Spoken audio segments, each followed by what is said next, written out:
number 6 of my complete reading of the comprehensive rules of Magic the Gathering.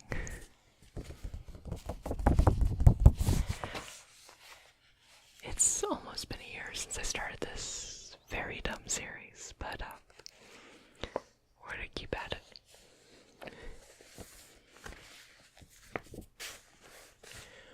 Rule 120. Drawing a card. A player draws a card by putting the top card of their library into their hand. This is done as a turn-based action during each player's draw step. It may also be done as part of a cost or an effect of a spell or ability. Cards may only be drawn one at a time. If a player is instructed to draw multiple cards, that player performs that many individual card draws. An instruction to draw multiple cards can be modified by replacement effects that refer to the number of cards drawn. This modification occurs before considering any of the individual card draws. See Rule 616.1f. Some effects say that a player can't draw more than one card each turn. Such effects applies to individual card draws. Instructions to draw multiple cards may still be partially carried out. However, if an effect other than the player is if an effect offers the player a choice to draw multiple cards, the affected player cannot choose to do so. Similarly, a player cannot pay a cost that includes drawing multiple cards. If an effect instructs more than one player to draw cards, the active player performs all of their draws first, and then each player in turn order does the same.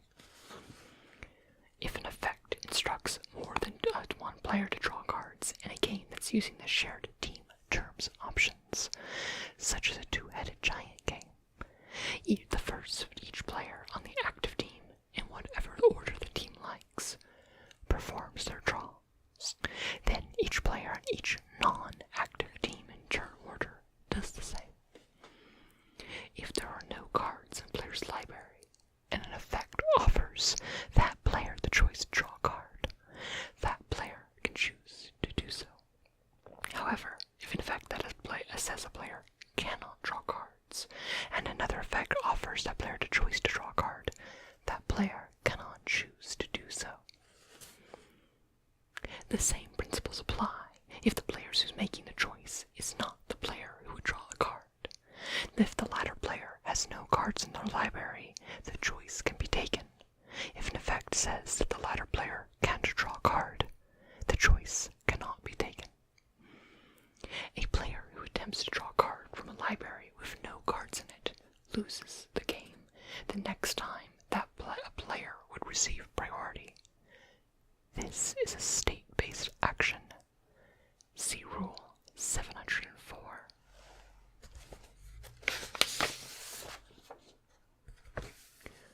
If an effect moves cards from a player's library to the player's hand without using the word draw, that the player has not drawn those cards.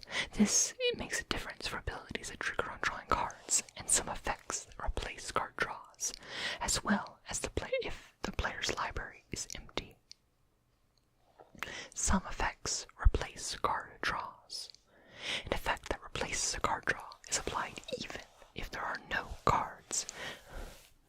Even if no cards could be drawn because there were no cards in the effective player's library. And if an effect replaces a draw within a sequence of card draws, the replacement effect is completed before resuming the sequence. Some effects perform additional actions on a card after it's drawn. If the draw is replaced, the additional action is not performed on any cards that are drawn as a result of the replacement effect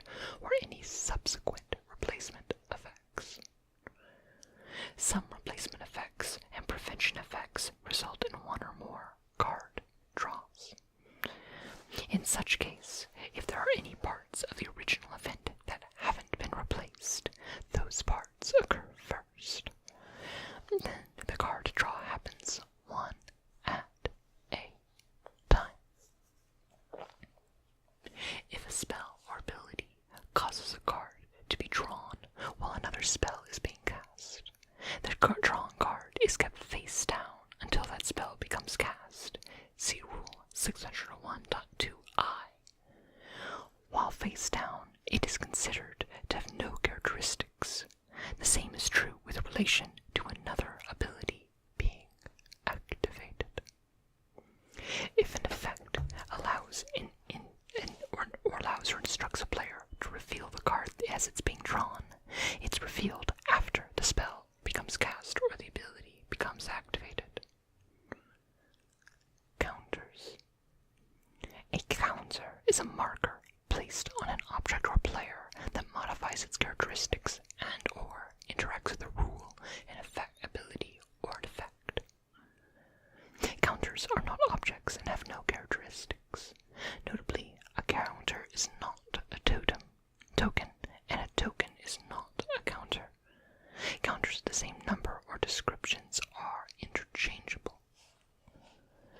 A plus X plus Y counter on a creature or on a creature cards in a zone other than the battlefield, where X and Y are numbers, adds X to the object's power and Y to the object's toughness.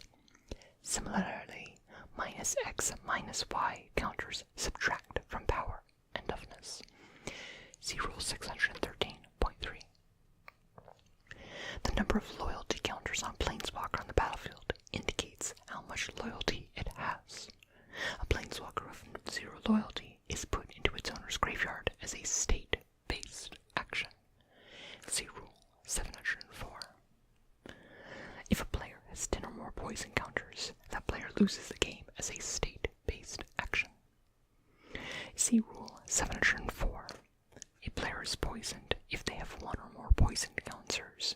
See Rule 810 for additional rules for two-headed giant games. Counters on an object are not retained if that object moves from one zone to another. The counters are not removed. They simply cease to exist. See Rule 400.7. If a permanent has both a +1/+1 counter on it and a -1/-1 counter on it, in +1/+1 counters and in -1/-1 counters are removed from it as a state-based action, where in is the number of +1/+1 and -1/-1 counters on it. See Rule 704. If a permanent with an ability that says it cannot have more than in counters of a certain kind on it has in or more than in counters of a kind on it, all but in of those counters are removed from it as a state-based action. See Rule 704. If an effect says to move a counter, it means to take the counter from an object that's currently put on and put it onto a second object. If the first and second objects are the same object, nothing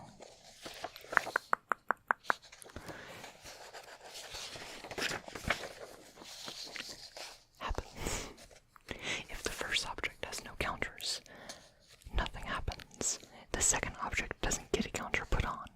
If the second object, or any possible second object, is no longer in the correct zone when the effect would move the counter, nothing happens. A counter is not removed from the first object. Some spells and abilities refer to counters being put on objects.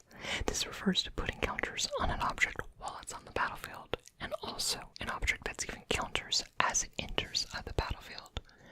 If an object enters the battlefield with counters on it, the effect causing the object to be given counters may specify which player puts those counters on it. In effect, it doesn't specify a player. The object's controller puts those counters on it. And we're done with section 1. We're only like 10 minutes in this video, so on to crack into section 2. Parts of a card. Rule 200. General. The parts of a card are name, mana cost, illustration, color indicator, type line, expansion symbol, text box, power and toughness, loyalty, hand modifier, life modifier, illustration credit, legal text, and collector number. Some cards may have more than one of any of these parts. Some parts of a card are also characteristics of the object that has them. See Rule 109.3. Some objects that aren't cards, tokens, copies of cards, and copies of spells, have some of the parts of the card, but only the ones that are also characteristics. See Rule 110.5 and Rule 706. Name. The name of a card is printed on the upper left corner. A card's name is always considered to be the English version of its name, regardless of printed language. Two objects have the same name if their names are identical. If an object has more than one name, it has the same name as another object if there are one or more names that both objects have in common. Two or more objects have different names if there are no names that both objects have in common. If an effect instructs a player to choose a card name, the player must choose a card name of a card in the Oracle card reference. See Rule 108.1. A player may not choose the name of a token unless it is also the name of a card.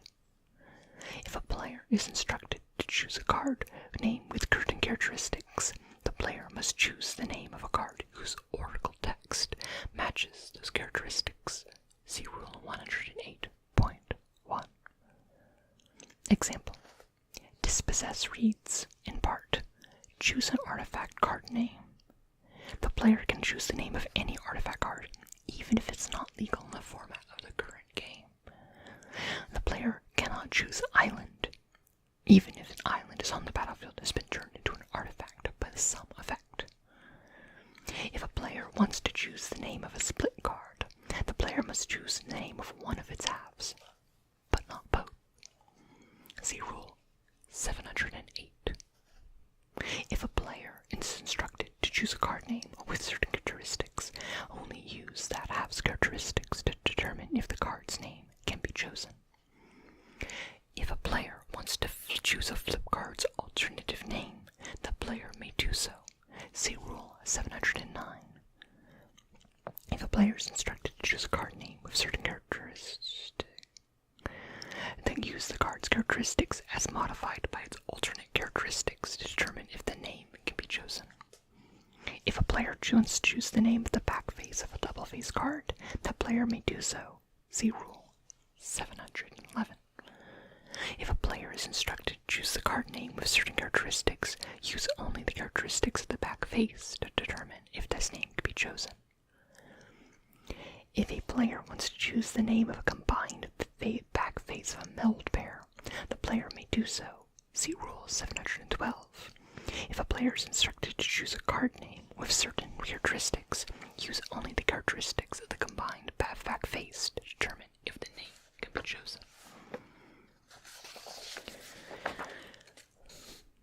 Text that refers to an object on its on by name means just that particular object and not any other objects with that name, regardless of any name changes caused by game effects. If an ability effect grants another ability to an object, and that second ability refers to the first ability source by name, the name refers only to the specific object, that the first object's ability source, not to any other object with the same name. This is also true if the second ability is copied onto a new object. Example. Gutter Crime has an ability that reads, whenever a non-token creature you control dies, put a slime counter on Gutter Crime. Then create a green ooze creature token with this creature's power and toughness are each equal to the number of slime counters on Gutter Crime. This ability granted to the token only looks at the Gutter Crime that created the token, not at any other Gutter Crime on the battlefield. A copy of that token would have the ability that referred only to the Gutter Crime that created the original token. If an ability of an object refers to the object by name, an object with a different name gains that ability. Each instance of the first name of that gained ability that refers to the first object should be treated as the second name. Example. Quicksilver Elemental says in part, blue. Quicksilver Elemental gains all activated activate abilities of target creature until end of turn. If an ability that says green, regenerate Cudgel Troll, activating that ability, regenerate Quicksilver Elemental, not the Cudgel Troll I gained the ability from. Example 2. Glacial Ray is an instant that splices onto Arcane that says, Glacial Ray deals 2 damage to any target. If it's spliced onto a Kodama's Reach, that Kodama's Reach deals 2 damage to any target. Dimir Doppelganger says, 1 blue-black, exile target creature from the graveyard. Dimir Doppelganger becomes a copy of that card and gains his ability. Dimir's Doppelganger's ability is activating targeting a Runeclaw Bear card. The Doppelganger becomes a copy of Runeclaw Bear and gains the ability that should be treated as saying 1 blue-black, exile target creature from a graveyard. Runeclaw Bear becomes a copy of that card and gains this ability. Text printed on some legendary cards refers to the card by a shortened version of its name. Instances of the card's shortened name used in this matter are treated as if they used the card's full name. Mana cost and color. A card's mana cost is indicated by the mana symbols near the top of the card. See Rule 107.4. On most cards, these symbols are printed in the upper right-hand corner. Some cards from Future Sight have alternate frames in which the mana symbols appear to the left of the illustration. The mana cost of an object represents what a player must spend from their mana pool to cast that card, unless an object's mana cost includes Phyrexian mana symbols. See Rule 107.4f. Paying the mana cost requires matching the type of any colored or colorless mana symbols, as well as paying the generic mana indicated in the cost. Some objects have no mana cost. This normally includes all land cards and any other cards that have no mana symbols where their mana costs would appear.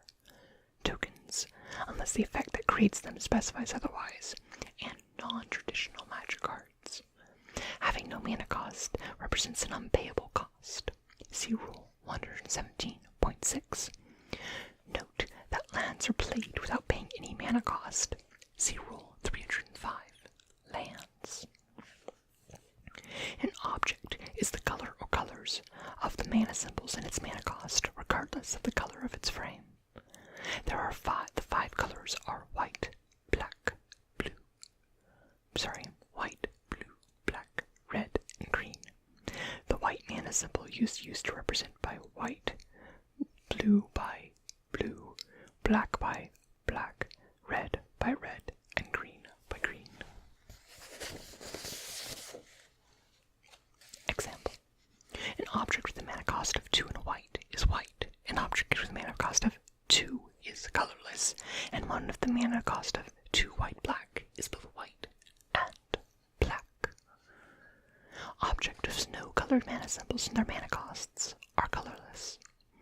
An object of 2 or more different colored mana symbols in its mana cost is each of the colors of those mana symbols. Most multicolored cards are printed with a gold frame, but this is not a requirement for a card to be multicolored. An object with 1 or more hybrid mana symbols and or Phyrexian mana symbols in its mana cost is all of the colors of those mana symbols, in addition to other colors that the object might be. Most cards with hybrid mana symbols in their mana cost are printed in a 2-tone front. See Rule 107.4c. An object may have a color indicator printed to the left of its type line. That object is each color denoted by the color indicator. See Rule 204. Effects may change an object's color, giving a color to a colorless object, or make a colored object become colorless. See Rule 105.3. The converted mana cost of an object is equal to the total amount of mana in its mana cost, regardless of color. Example. A mana cost of 3 blue translates to a converted mana cost of 5. The converted mana cost of an object with no mana cost is 0, unless the object is the back face of a double face permanent, or is a melded permanent. The converted mana cost of a double face permanent's back face used is calculated as though it had the mana cost of its front face. If a permanent is a copy of a back face of a double face card, even if the card is representing that copy itself even if the card representing that copy is a double face card, itself a double face card, the converted mana cost of that permanent is 0. Example: Unmaster of the Fells is a double face card with a mana cost 2 red green. It has a converted mana cost of 4 after it turns into its other face, Ravager of the Fells. Its converted mana cost remains 4. Example 2. A clone enters the battlefield as a copy of the Ravagers of the Fells. Its converted mana cost is 0. Insectile Aberration is the back face of a double face card whose front face has a mana cost blue. It becomes a copy of Ravagers of the Fells. Its converted mana cost becomes 0. The converted mana cost of a melted permanent is calculated as though it had the combined mana cost of the front faces of each card that represents it. If a permanent is a copy of a melted permanent, even if that copy is represented by 2 other melt cards, the converted mana cost of the copy is 0. The converted mana cost of a split card, not on the stack or as of a fused split spell on the stack, is determined from the combined mana cost of both of its halves. Otherwise, while a split card is on the stack, its converted mana cost of the spell is determined by the mana cost of the half that was chosen to cast. See Rule 708. Split cards. When calculating the converted mana cost of an object on the stack, when converting the mana cost of an object with X in its mana cost, X is treated as 0 while the object is not on the stack, and X is the number chosen for when while the object is on the stack. When calculating the converted mana cost of an object with a hybrid mana symbol in its mana cost, the largest of the components of each hybrid mana symbol. Example: the converted mana cost of a card. The converted mana cost with mana cost 1, Azorius is 3. The converted mana cost of a card with 2/black, 2/black, 2/black is 6.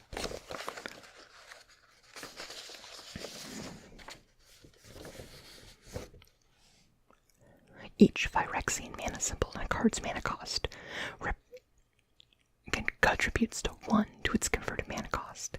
Example: with the converted mana cost of a card with mana cost 1, Phyrexian white is 3.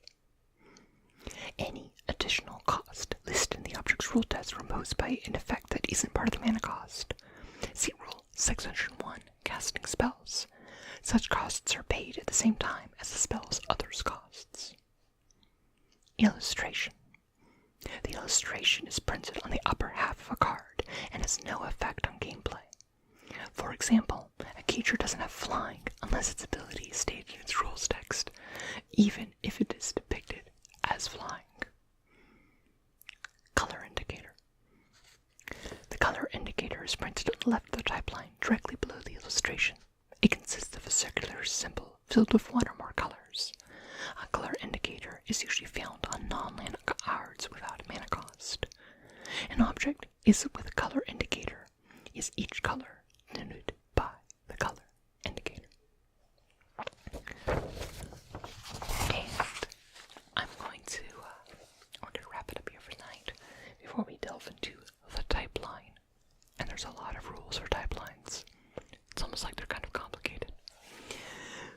Well, I hope you enjoyed this next part of the comprehensive rules. I know it's been a little bit of a while since I made the last one, but I hope to do them a bit more frequently nowadays. So, because I want to go aim for maybe like 1 a month or so. I feel like it's a good rate, but I only made it through 6 this year.